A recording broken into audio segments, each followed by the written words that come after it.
the inquiry into the contaminated blood scandal in the NHS, which is estimated to have killed more than 2,000 people since the 1970s, has opened in London with a commemoration of its victims. Joining us is Jason Evans, founder of the Factor 8 campaign, son of Jonathan Evans, who died after being infected with HIV through treatment with contaminated blood. Jason has just stepped out of the public inquiry, which is in its commemoration stage, to speak to us.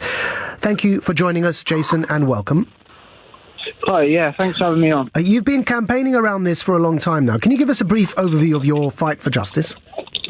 Sure. Well, I got involved in campaigning in 2015 when the Scottish inquiry, the Penrose inquiry, came out. Now, that was only focused on Scotland. It couldn't compel witnesses from England. And when that inquiry reported, it said that nothing could or should have been done differently in relation to the scandal itself. Now, my goal was really to find some way of getting it on the official record that there was a lot that should and could have been done differently. I've been heavily involved in research, collecting evidence, breaking that evidence through the press.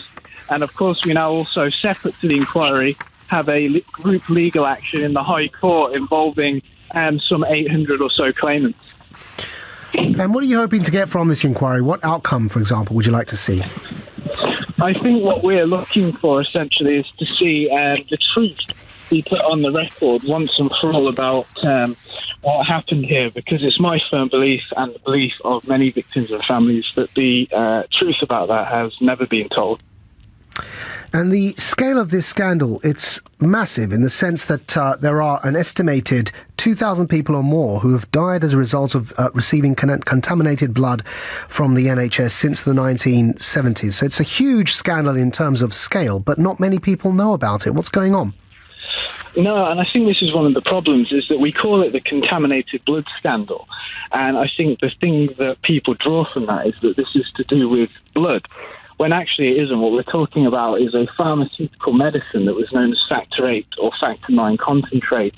And these products involve mixing the blood plasma donations of literally tens of thousands of people, which meant that you only needed one infected donor to contaminate the entire batch. And in fact, 100% of haemophiliacs that use those products were exposed to hepatitis C, and about 25% were also infected with HIV. And these were coming from sources overseas where donors were paid, which does not happen in this country and never has, which gave them a motive to lie about their health status and their lifestyle. And so you had plasma donations from prisons, from IV drug users, from prostitutes, etc., being put into these medicines and then sent to this country and given to patients.